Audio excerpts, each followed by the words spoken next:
Hi guys, so this is a follow-up video to my project on putting a Phantom version 1 into a Phantom 2 shell. Plenty more to go on this at the moment. This video is really just to show you what I've been playing around with in regards to the LED, the status LED. Now if you've seen my other video, the problem that you've got with the Phantom 2 shell is that the hole is at the back. On the Phantom 1, the hole for the battery of course is at the front, and the LED is at the back. So even if we use standard LiPos, the LED has to be moved around. Now on my video where I actually did the sort of the swap of the guts over, I actually mounted my LED rather neatly right at the front. No major problem with that until it comes to night flying, where it can get in the way of the Zenmous or any camera because of the bright light that's at the front. It does work, but you also have to, taking a look at where the LED board is, you also have to make sure that the cable can reach that far. The LED itself plugs in at the back of the NAZA, so the actual stock cable, which is here, highlighted just here, there, that one there, isn't long enough, so you have to extend it, which is what I ended up doing. The alternative that can be used, which is what I'm sort of demonstrating here, is you can use a LED, the NAZA V2 LED, the orange one. It works exactly the same. You can literally just plug that straight into the LED port right on the NAZA. The problem that you're going to find is it's a very tight fit. The cable, unfortunately, as with all DJI cables, the big grey cable is quite bulky. What I'm just showing off here, as you can see, there's my LED, goes into the grey cable. I didn't want to do any cable cutting because I like keeping things fairly stock. I like to be able to take it apart, use it on other projects. So what I've done is I've created a splice cable.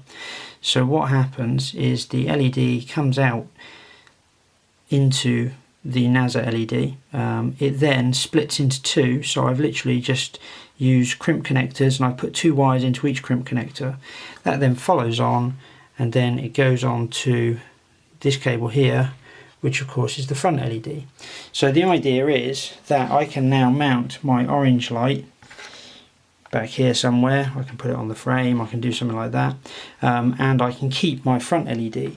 So not only am I ending up with the ability of seeing it from the front, but I also get to see it from the back, which, as everyone knows, is quite handy for the Phantom 1. So that's pretty much it. What I'll do is I'll power it on and we can just see how it works. Okay, so let's just power it on.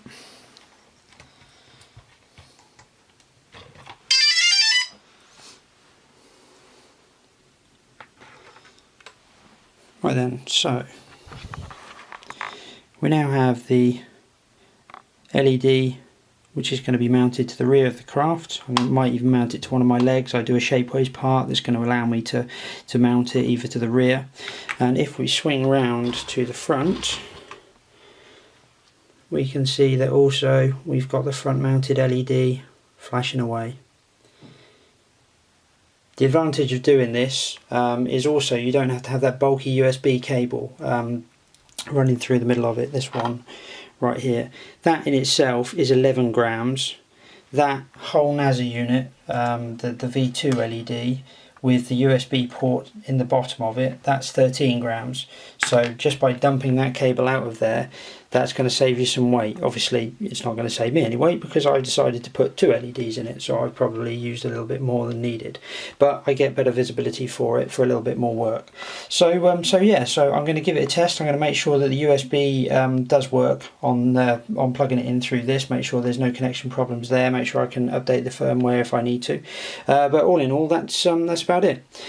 Final thing, what I'll do is I'll just lift up the lid for you again and I'll just go over everything in case you've got any questions on what all the various leads are, and that'll be a nice little overview for people who are interested in doing this project themselves. So just the final part of this little video, the NAZA V2 LED that I mounted, I just want to show you how I've decided to route that. So all the cabling that I've done here is just neatly snugged up against the NAZA, so that's the output. There's a little hole, difficult to see there, it actually goes through the main board. I did at one point strap right across the NAZA, but the cable tie actually ended up just making a little indentation, a bit hard to see there, on the GPS, so it was obviously pushing against the rubber there, so changed my mind on that one fairly quickly. So what I've done is, this is obviously the plug for the V2 LED, routes all the way around there. I've cable tied it to the main board there just to keep it nice and tidy, comes round.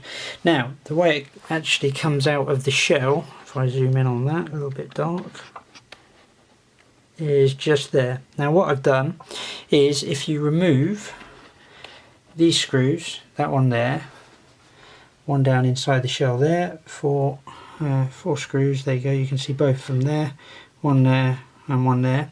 You can actually pry up this whole piece of plastic. The way I did that was to just take a screwdriver, just get in under there, just be very gentle, and you can actually take this whole piece off. I've got some photos for you that you can look at, and then literally all I needed to do was just use a bit of a drill bit and notch a hole big enough for the NAZA cable to come through, then pop it back, and you can just see it comes in underneath that screw there and then routes round, so it keeps everything really neat. And that now gives me the option to mount the NAZA LED anywhere I want, really. I can do it upside down here on the shell, I can attach it to the leg if needs be. You know, there's plenty of cable to play with. If I routed it backwards around here a different way, I'd have had a little bit more space. Could do it this side, it's up to you really. From my point of view, I think I'm probably just going to mount it about there probably. So anyway, yeah, that's how I've done it. Obviously how you do it is all up to you, but it's proof that it can be done, and I'll put the shell together and get some more photos of it.